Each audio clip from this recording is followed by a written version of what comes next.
Bit of a miserable day today, so I'm going to replace my front chainring on my Surly 1x1. So first thing I do is check that the bolt holes line up roughly. So that looks pretty good. You don't really want to take off your old sprocket and chain everything and then find out that the new one doesn't fit, because there's quite a few different types of chain rings. Obviously 4 bolt, 5 bolts, probably pretty easy to work out. This one's 4. 1, 2, 3, 4. Some are 5, but also the distance from here to the center can vary.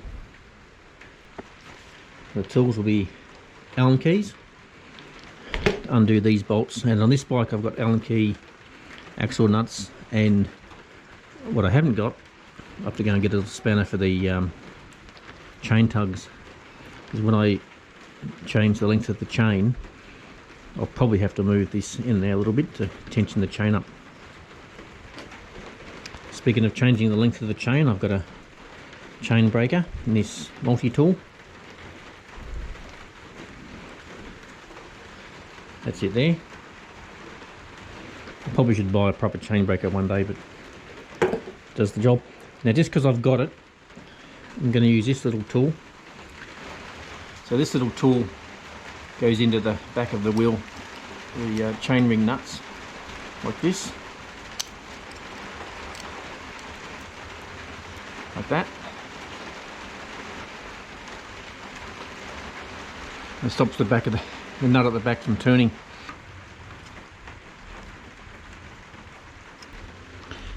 I'll just loosen off the chain tugs a bit.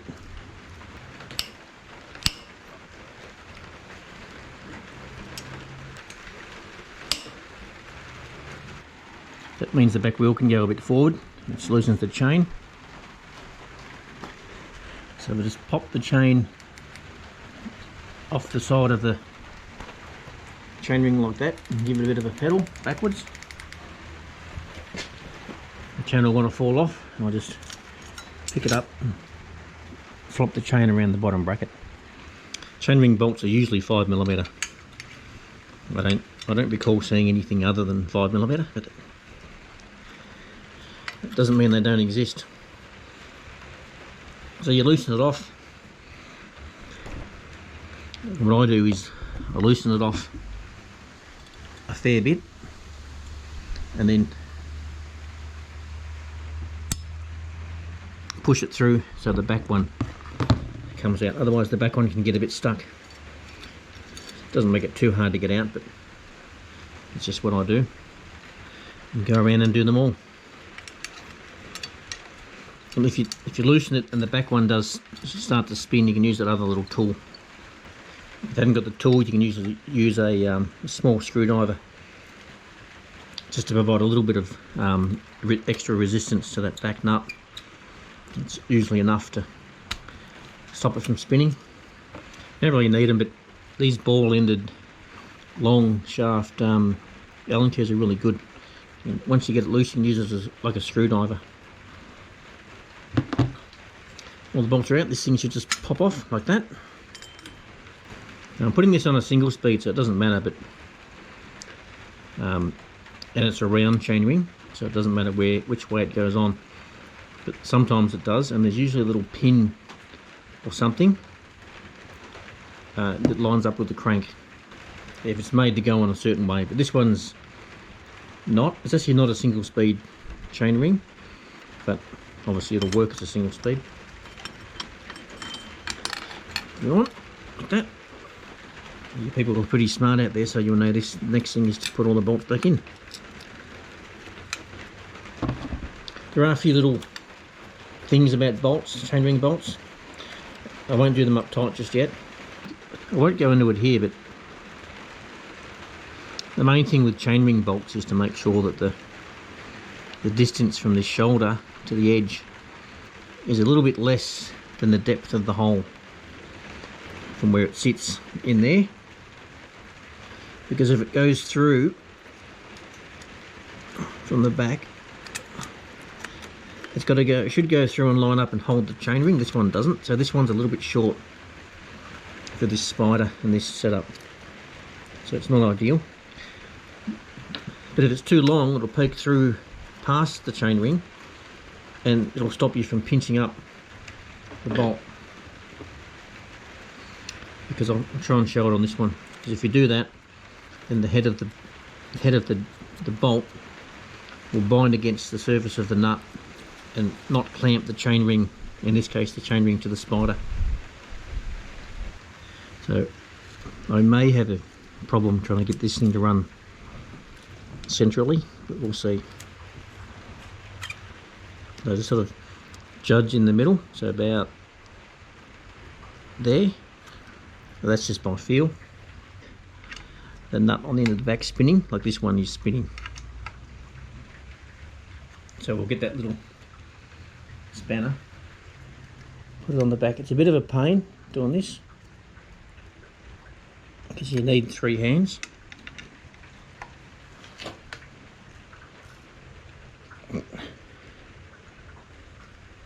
So that's that. I like this one spinning too. They're like wheel nuts on cars. You've got to do them and then make sure you've done them. A number of times I see chainring bolts on bike tracks and things. I suppose some of them just sort of come loose by themselves, but I think a lot of them are people who forget to go around twice and make sure they're tight. Or they don't do them up tight enough. Some people have this, I don't know what it is, inability to feel how tight things are supposed to be. If you're not sure, you can use a torque wrench. I've got no idea what the torque setting is, but it'll be somewhere. So it doesn't take a rocket scientist to work out that when you make this front chain ring smaller, the chain's going to be loose because it's too long. So I've got to take some links out. Now I can't remember for the life of me if this is a quick link chain or not. I think it is. I think that's there.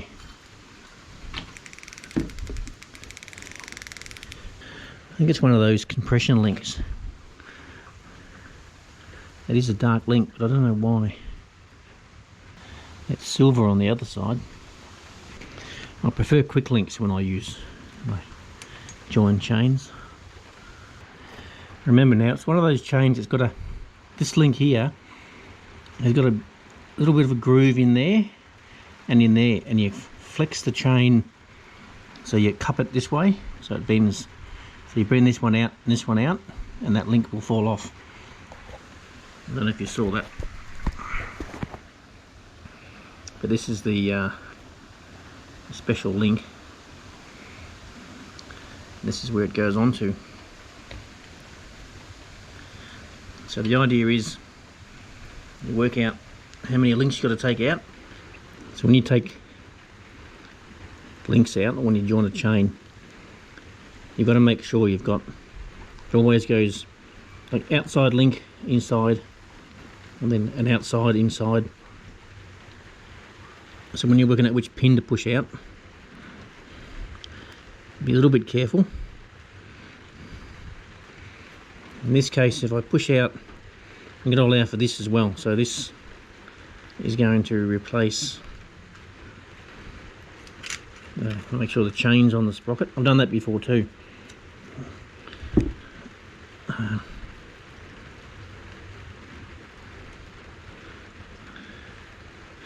So I think if I can get another 1/4 of an inch, I'll be able to push this pin out here. So that's 2 links. So that's, each pair is 1 link. So I take out 2 links, but I've just got to move the loosen off the chain tugs a bit more.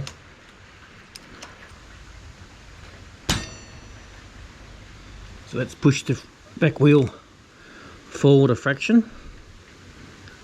Let's see, that makes now this pin here will line up with that one there. So I can take 2 links out and that'll be just right. I could take the chain off to do this, but I don't need to, so I won't. So you line it up with the pin you want to push out. So I nearly stuffed it up.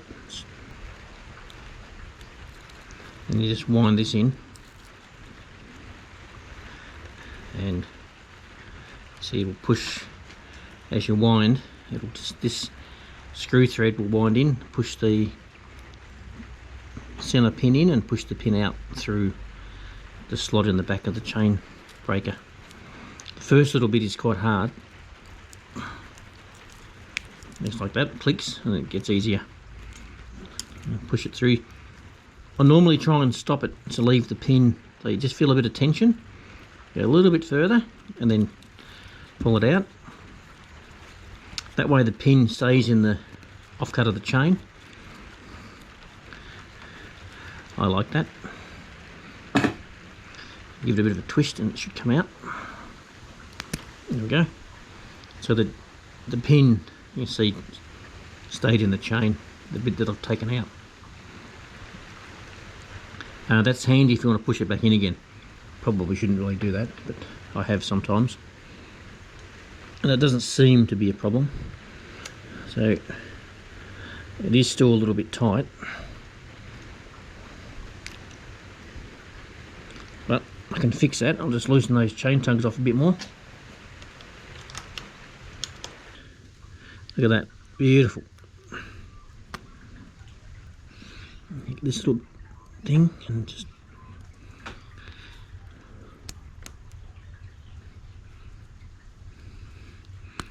pop it on. It's amazing how that works, but it does. Now it's obviously too loose because the wheel is forward fully, plus the chain's not even on the sprocket. That's not a good look.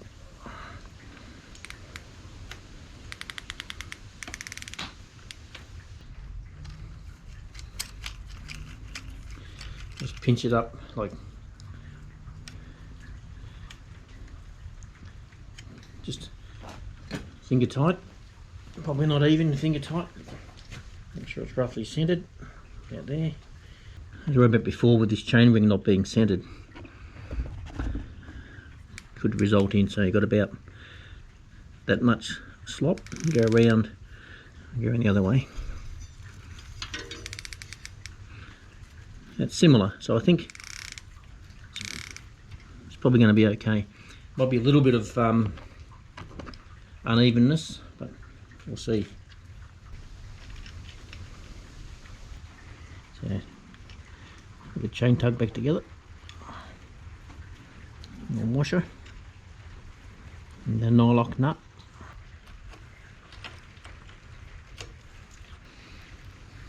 So once that's pinched up, there we go. So the chain is already looking better.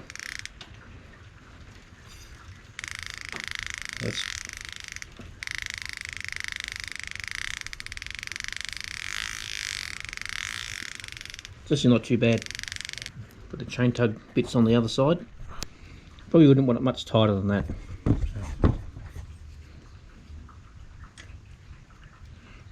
So.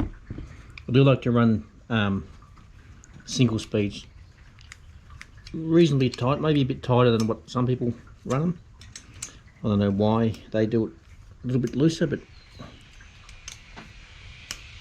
so because of the chain tug, I don't need to do this up super tight, but obviously you don't want it coming undone either. So it's firm. So I don't know what the torque on it is.